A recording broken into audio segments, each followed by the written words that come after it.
Hi, this is Lori. This is Peter. This is Ryan. And we are with Action Heroes LA with our latest. We're beaming in from Tatooine for our latest review of the latest Disney series, Obi Wan Kenobi. So, Obi Wan Kenobi, six episode series that came on. I was hyped for this. I was so hyped going in. I said, you know what? I wanted to get a bigger screen anyway. But I took the opportunity of this new series coming out. It's like, I'll get the bigger screen. Maybe I'll invite some people over to watch the first episode. Didn't quite work out that way, and neither did the series. So, who wants to start about Obi Wan Kenobi? Well, Ryan, how did you like it? Oh, I'm still absorbing it. Did we do this review too soon? No. I mean, I've seen all the episodes. I've tried to see them twice. I've only seen the last episode once, so I haven't had a chance to see it a second time yet. I kind of have a lot of thoughts on the show, but I don't think I formally have crystallized them all. Mm-hmm. All in all, I guess I've kind of enjoyed the show. I've had kind of some issues. The biggest concern I had from the very beginning was this show was promoted as sort of the rematch between Darth Vader and Obi Wan Kenobi. And the big problem I had with that was in terms of the timeline of Star Wars, is that in A New Hope, there's a line where Vader says, "When I left you, I was but the learner. Now I am the master." And supposedly, at least for George Lucas, this implies that their last meeting was in Revenge of the Sith. There was no prior meeting in between, but Disney, of course, is retconning that. So that was kind of the big concern I had going into it, and it's still a concern of mine coming out of it. But I've tried to treat everything that Disney does as fan fiction, which for me it pretty much is, since it's not created by George Lucas. Some of it can be great, like The Mandalorian or Rogue One. Some of it might be horrible, like the sequels. Some of it might be in between, kind of like Obi Wan Kenobi was. But yeah, that's how I've tried to treat it, as sort of seen as sort of big budget fan fiction, which just helped me not to be disturbed by things that I have problems with. There's a lot of different things in the show. Some strengths, some weaknesses. I thought Ewan McGregor was great. He was great in the prequels. Even I think people that had issues with elements of the prequels pretty much tended to like him. I thought he was great here as well. I still can see him growing into Alec Guinness, sort of seeing him taking the character in that direction. I didn't really have any complaints for Hayden Christensen, other than in, I think it was the 5th episode, where there was flashbacks to him as Anakin and Obi-Wan. And it's supposed to be during the era of Attack of the Clones, and Hayden's character is supposed to be 19 years old at that point. And he did not look 19. He looks his age of being about 40 in this show. So I don't know. I thought they should have did a better job with makeup. Ewan still looked the same. I didn't really have a problem with his look in the flashbacks, or even the final. This is a spoiler alert for anyone who hasn't seen the final yet. But the appearance of Liam Neeson as Qui-Gon Jinn. Mm-hmm. I thought he still largely looked the same as well. One of the big problems I had with the show was that people don't seem to finish things. Darth Vader has a chance to kill Reva, and he doesn't finish the kill twice. He doesn't finish the kill when she's a child, and she doesn't finish the kill when she's an adult. And somehow she's miraculously alive, being impaled twice. We don't see her in the back of the tank.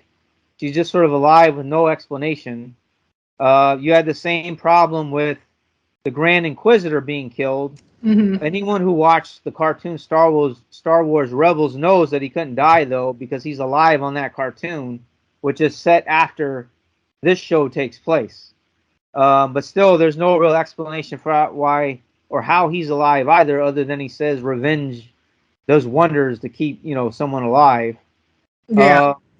On the reverse side of not finishing things, I was kind of upset with Obi-Wan in the finale that he doesn't finish Vader. Of course, Vader has to live to be in the original trilogy. but he doesn't learn anything from Revenge of the Sith when he didn't finish off Vader there either. And here it's even worse. He doesn't even try to finish him off. He just kind of lets him live, even though he vows earlier in the episode that he's going to kill him. So he just sort of leaves Vader, or lets him live, to cause more chaos in the galaxy. I think they should have had the battle end in a way in which Obi-Wan at least thought he had finished off Vader, and then Vader somehow survives. But they didn't do that. Speaking of the fight, the final lightsaber fight I thought was okay.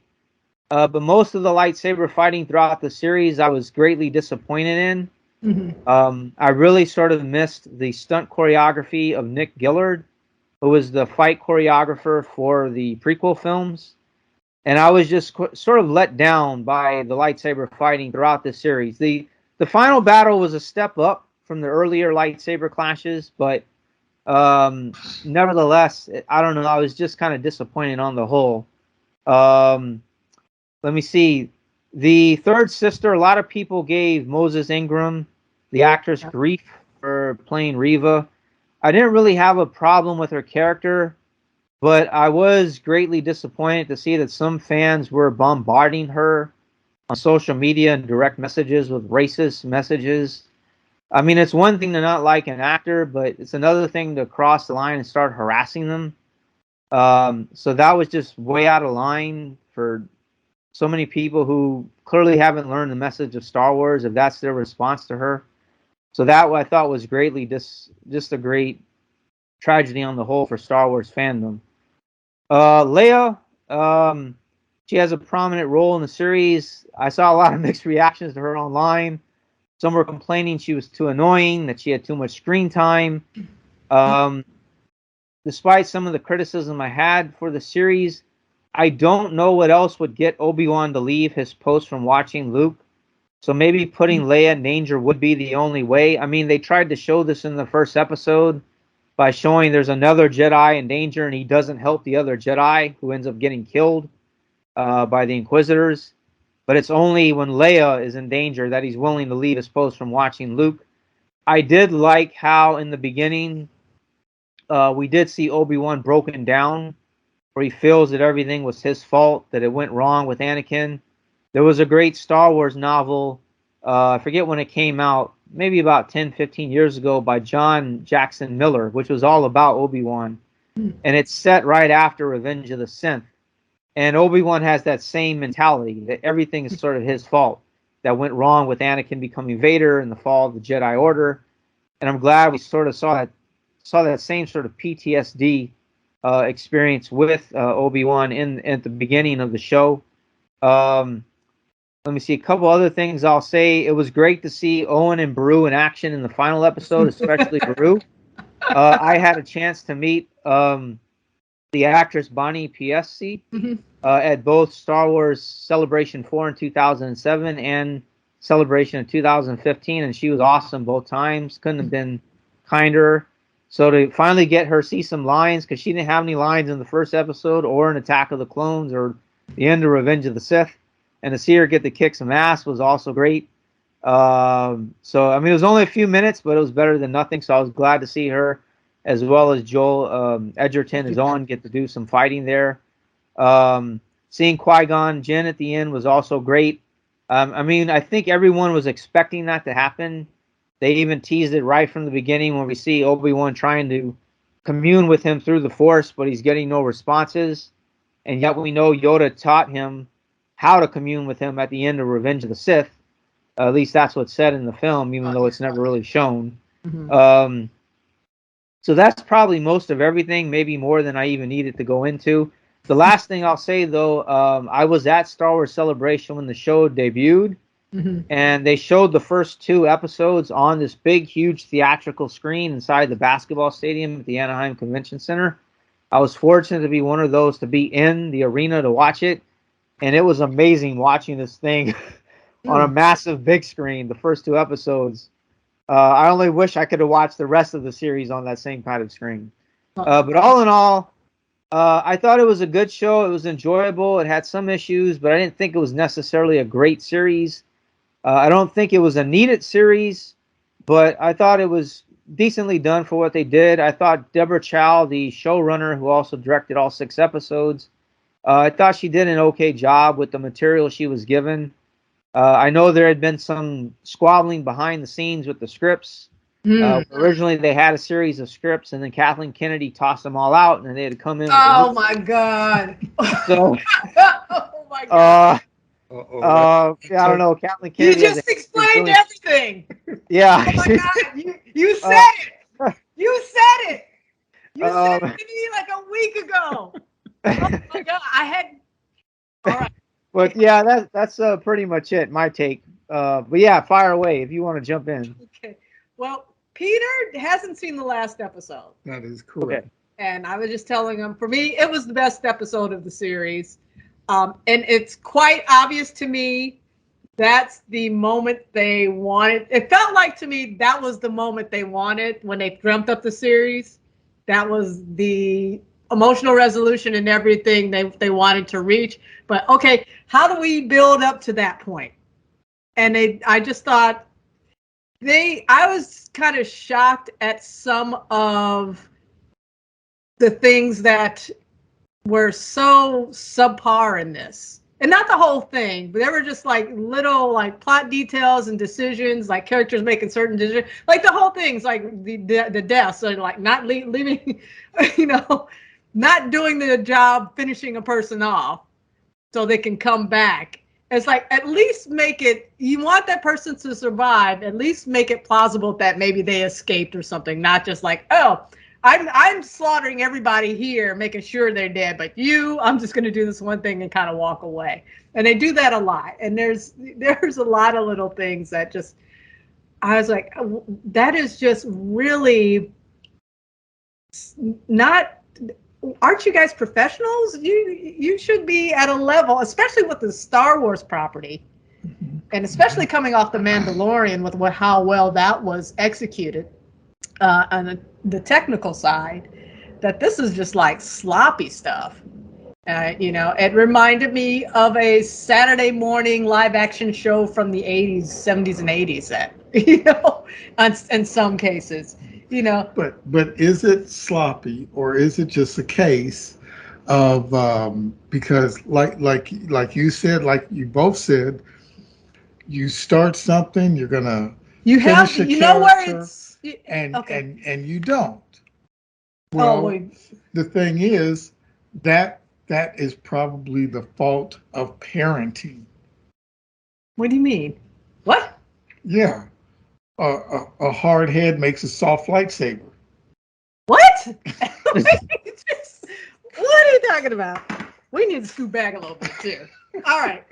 Well, I mean, so he had the lightsaber, and he didn't get rid of Obi Wan, didn't get rid of Darth Vader, didn't get rid of Reva. So hey, hard head, soft lightsaber. Okay. Peter philosophies I'm not sure about, but it's funny that you mentioned about Kathleen Kennedy got involved and threw away the scripts. We were just talking, as we were watching the episodes, and I'm showing them to you, and you said, you know what, this is Disney, they get in and they interfere. And we're just mentioning, it's like the characters they didn't care about. Like, I'm sure they didn't give a shit about the Mandalorian. They didn't know who it was or what it was. It's like, as long as it's not the Skywalkers or the movies or the major characters, you guys can do whatever the hell you want. So they do the Mandalorian, and it's fantastic. They left them alone. They left the creative people alone, and it's great. And now it's like, oh, we're gonna launch a bunch of series, which is like, I was scared that, okay, they're gonna stretch themselves too thin with all these series. I didn't expect it with the very next one. So I'm right. Thank you for mentioning that, Ryan, because Peter said it's like, that's Disney interfering. It's like, soon as Mandalorian is a hit, they jumped in. It's like, oh no, we know what to do. We need to do it this way and that way. They should have left the creative people alone. Yes. And it's hearing Kathleen Kennedy threw out a bunch of scripts. I'm like, that's what happened. That's what happened. Wasn't she in Onassis? Was it Kathleen? No. Oh, okay. God.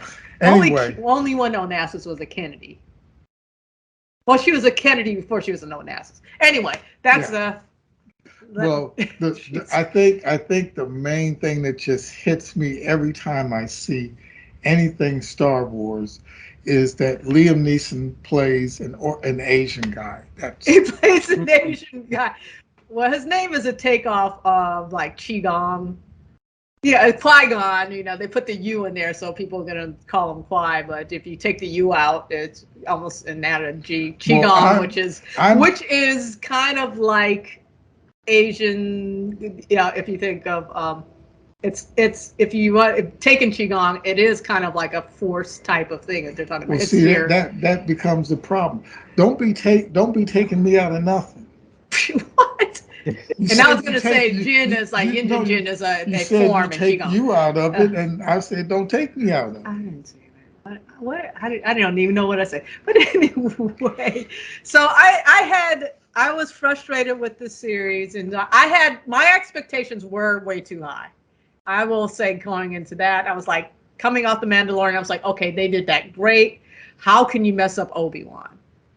This is a character you can tell a lot of backstory on between what happened and from the prequel trilogy and before, going into the original trilogy. It's like, I'm sure there's some rich territory you can discover. His trauma after that, his guilt, losing his friend. I didn't have a problem with him letting Vader go at the end, because it's the whole high ground thing again. And I don't think he had, even though he felt his friend was truly dead, I just don't think he had the heart to do it, I don't think he could have, And that's kind of mirrored in Reva's plot. You haven't seen this part. No. And her final decision in the series was she can't, I saw Vader in there. That was great. Oh yeah. But yeah, that I was okay with him not killing Vader. I also wish they kind of did more emphasis, because there was the prophecy of the Emperor. If Vader had any offspring, the Emperor knew that would be a problem for him, that they would take him down. Isn't that correct? So wasn't Obi-Wan aware of the prophecy as well? Yeah, you have the prophecy. But Vader did have offspring. Yeah, and I'm kind of like, that's why it wasn't his. Vader wasn't his to take down. I don't know if he did kick his ass pretty royally in this one, and he could have taken him down, but I don't know. As my father would do with me. Okay, yeah. Here's your dad right here, actually. Yeah. Chugging a beer, kicking it and chugging a beer. Ass. But no, but I kind of like, I was like, well, the prophecy is for one of the children to really fulfill that, and it wasn't Kenobi's role. And that's not really a good reason not to kill Darth Vader when you got a chance. Yeah, they needed to see the Guns of Navarone. I haven't seen the Guns of Navarone, so I can't. Well, they had the high ground, and they still did the job, right? Yeah, nobody. Yeah, so there was just a lot of little, really dumb little things that could have, just like in the opening episode when Leia's being traced around by the bad guys, and it's like, they can't catch this kid.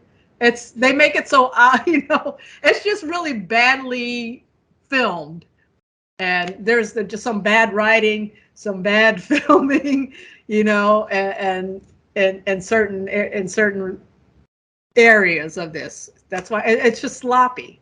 It's like either they didn't give them a lot of money. Oh yeah, the effects were kind of yeah. Yeah, because they really squeezed on the talent. When I'm more of a former prop guy. Yeah. So when I saw that, what was that kind of? That little train thing that. No, not the train. The workshop or that company where Obi Wan worked when they doing the fish. They were carving. He was chopping up that giant. Yeah, when they sandfish or whatever it was. Yeah, when they filmed the overall place, it looked like something that's a kid did in the sand. Oh, okay. Yeah, it was terrible. Yeah, there was just the special effects weren't on par. It looked very computer generated. A lot of the things that, and I'm not saying you saw it on a bigger screen. I mean, I saw it on a pretty big screen here, up close, and this show did not look nearly as good as like The Mandalorian and some other things. And the lightsaber battles, going into it, I was like, yeah, they're okay. I'm not real impressed. The last one is like, okay, I'm more impressed with this. It doesn't blow me away, but it is the best we've gotten, and it builds up to a nice climax. Like I said, those were the best scenes of the whole series for me. So I was okay with that. But yeah, there was just a lot of. I wonder now that there was a lot of interference from the. I think so. Yeah, they said they threw out their scripts. I'm sure they were on them every day. It's like, what are you doing? That these people didn't have the chance to kind of really execute this in the way their talents, that the talent they do have is not shown on the screen due to interference. So Peter, did you want anything else you want to add from what you've seen so far? Well, and you've seen almost all of them except the last one. Yeah. What are those? The Inquisitors. Yeah. Okay. And those are characters from like the expanded universe, right, Ryan? Well, it was introduced through the cartoon Star Wars Rebels. Okay. An idea that Dave Filoni came up with, where a lot of them are former Jedi that are sort of turned to the dark side and sort of they're basically like Jedi hunters. Vader uses them to hunt down any of the surviving Jedi. That's a great concept, Yeah. Yeah. So, how did you? Again, from the parents, takes one to know one. It takes one. I'm just not connecting the dots here. Okay. But anyway, that's a great concept. The Reva character, I feel they didn't really give her a chance to and I think sadly people attack the actress personally, and I think there's some racist and sexist tendencies that people tend to express through their and don't understand what they're really frustrated with. They gave her some stuff that was just not good to try to act. Like her final scene was like, now that was good acting. Where's that been? They haven't given her a chance to show this level of emotion. And the storyline, I felt the focus felt like they were trying to launch this character into, there was a lot of focus on her. That's exactly throughout this, and I don't think she wasn't developed enough to be interesting. I felt bad for the actress because a lot of times she seemed very childish, but at the same time I can understand it's like because her trauma was from her childhood and what happened to her, that she might have made the choice to play it like more of like a stunted child, an adult and stunted at a certain area of child due to trauma. So that makes sense to me, but in this show, there wasn't enough. It just made everything else was too silly for her to, play childlike like that, well, like the childlike villain. I've seen actors and actresses in things like this before. In areas like this before, where they say, well, ultimately we want you to be here, and here's the script, and you're like, I want that, I gotta do that. Yeah. But everything leading to it, they didn't really give her good stuff. They didn't give her enough good material for the amount of screen time they gave her. Yeah. Trying to build her into something And I hate the whole like, oh, the agenda. Hamilton gets into this, and I'm kind of like, they're just trying to what do they call it? I can't remember what they call it, but they're trying to launch. We need a black female character to have her own property. And it just kind of felt like that to me, and I hate to say it. Yeah, because I'd love a black female character to have their own property, but you gotta write her better than this. I would like to see any character, do really well. Yeah, I've seen characters that had one lines that, they killed it. Mm-hmm. They made you remember. Well, that's I think of Kumail Nanjiani is in this. And I just made the connection kind of later episode. He might be, and he could have been in this more. He's kind of like the prototype of Han Solo but they don't show him interacting with Leia as much. It's like, oh, maybe this is why she ends up liking Han Solo. She had this kind of con man with the heart of gold experience when she was younger, that saved her and stuff like that, and brought her to her family. But they don't really show that, and they don't really show them interacting that much. Mm-hmm. But I think that was kind of like what his character was supposed to represent. But actually, when he was on the screen, I thought when he was first introduced, when he came on the screen, I thought he was kind of interesting and fun, and I could have spent more time with him. When Leia and what you call it got together, they made King Kong, so that just wasn't good anyway. What? Yeah, what's King Kong? You talking about Kylo Ren? Oh, okay, yeah, that guy. That's what I said, right? Oh my gosh! Oh lordy! Anyway, but yeah, it's. Jeez, but what else was the show? Oh, I mean, and it's not that I didn't hate the show. I'm just like, wow, that could have been a lot better, and it should have been a lot better. They're just like really little silly things that they let. It's like, come on, did you guys not have time to rewrite this? Were you under the gun? Were they rushing you? It felt rushed. His name was Kylo Ren. King Kong is a much. King Kong. Kylo Kong. How about that? King Red. No, he wants King Kong. Okay. There we go with the Asian names again. Oh, Jesus Christ. Oh, my God. Ryan, you have any further thoughts? Peter, you have any further thoughts about this show? If you going to watch the last episode? I'm going to probably watch the last episode, but no, I don't have a thought in my head. With Obi Wan Kenobi. Yeah, I didn't hate it. One thing I brought up before we started doing our reviews tonight was that the final episode, I liked it a lot. Wouldn't love it, but I was like, okay, I could see this is where the big ideas were. This is like, and this is how we're going to end it. Like that might have been the first idea they had, and they were trying to build up to that. And there's a lot of shows that I can watch and go, what is going on? This is terrible. This isn't good. And then they get to that point, and I'm like, oh, that's what they were building to. Now I want to watch the whole thing over again. And because now I get it. I get where they were going, But this show, I don't feel that way. I don't feel the need to want to watch it from the beginning because that's where because it was still sloppy how they got there, and it still wasn't well executed to get to that point. And it's such a shame, it's a missed opportunity.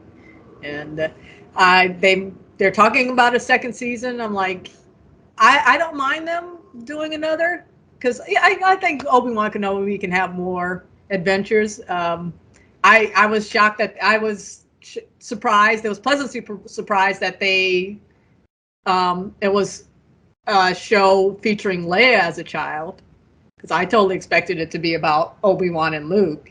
But now they can do that in the second season. His building some kind of relationship with Luke, but we know it's not going to be a complete thing, and he can have more adventures and things. Final thing I do want to bring up: Owen and Beru were badass and awesome, and not just in the gunfight, huh?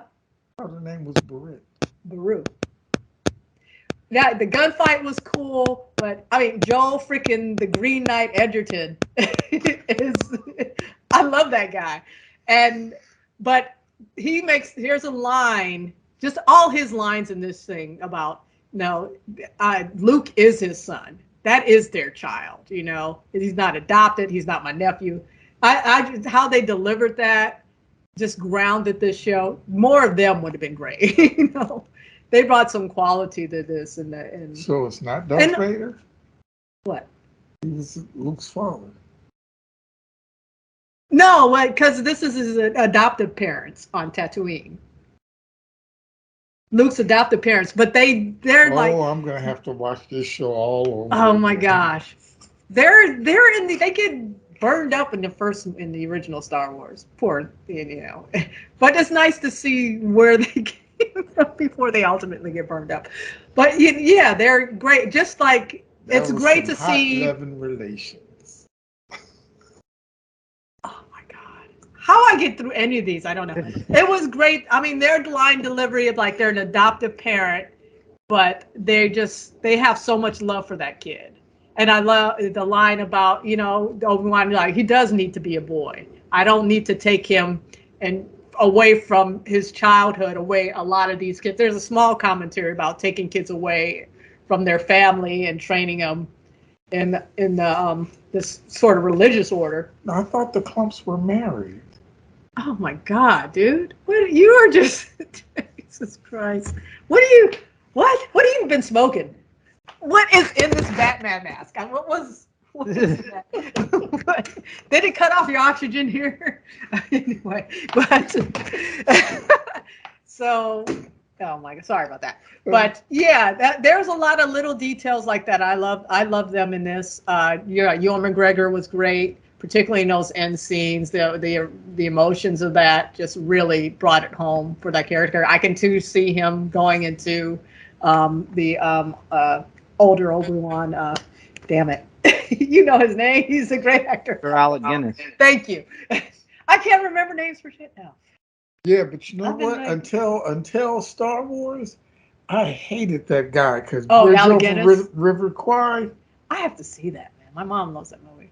He was a total ass. He was Darth Vader in that, huh? Anyway. No, he wasn't. You know what? He was like one of those kids. You know what? I'll sock you up. Really? Yeah. I have to see you mean Sir Alec Guinness. Oh yeah. But he wasn't mean. He was stupid. Oh, okay. He was a bully. He was. You know what? He was a sissy bully. Okay.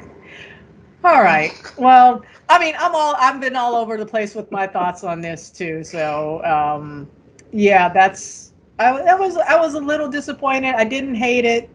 I don't mind if they go on and do something else. I hope they leave the creative people alone. Let them do their thing, Disney. But you won't.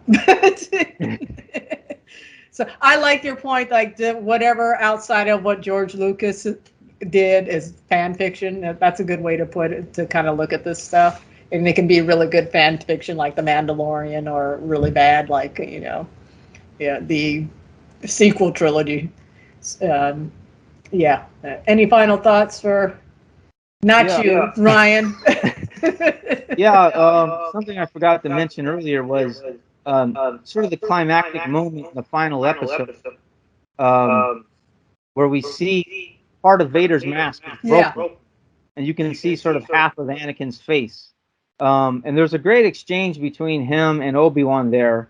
And that was something I thought they might do because it's actually been done before. They did this very same scene in Star Wars Rebels, except Vader was fighting Ahsoka Tano, his former Padawan apprentice. And the same thing happened where in a lightsaber fight, she cuts off part of his mask and they start talking the same thing. And we hear Anakin's voice, except it's Matt Lanter, who was the voice actor for Anakin on Star Wars Clone Wars. So I don't know. I had sort of mixed emotions about that scene. On one hand, I thought it was sort of the climactic moment. I thought it was well delivered. It was a great exchange between Hayden and Ewan. But on the other hand, I was also like, well, we've seen this before. Those of us who watched Rebels, Right. so it's kind of like they're just repeating themselves. So I don't know. I kind of had a mixed reaction to that scene. I thought it was well performed, well done, but it was also something that we had seen before. Yeah. But other than that, yeah, I think I kind of said everything I think that I wanted to articulate. Yeah, you mentioning that, it was new to me, but then as I would watch what other people say about that, and they would mention it's been used before. I was like, oh, okay, you know. All right, so it was cool for me because I hadn't seen it yet, and they did a cool thing. They mixed Hayden Christensen's voice with James Earl Jones's. There was a line delivery Hayden Christensen did in that scene that I didn't think he was capable of, and I was like, wow, that was really fantastic. It's been 20 years since I've seen him acting in anything, which was the original trilogy. So, it was like, wow, he did that. He delivered that line in a way I didn't expect, and it was the way it should have. It was perfect. What else? I thought thoughts pop in and out, about this. Well, from you two, I really now want to see You that should see again. the last episode. Yeah. I'm gonna look at it from episode 3 and then. Gold Gone. Yeah. So, well, that is our review of Obi Wan Kenobi. It is on Disney Plus. Watch it. Let us know in the comments what you think. It's been an interesting mixed bag of things. So, but maybe you loved it, maybe you hated it. Who knows? Let us know. We are out. We are out. All right. Thanks again, Ryan. It's been great having you back. And we look forward to having you again sometime soon. We got to find some stuff to watch. Yeah. Thank you. Okay. All righty. Stop this.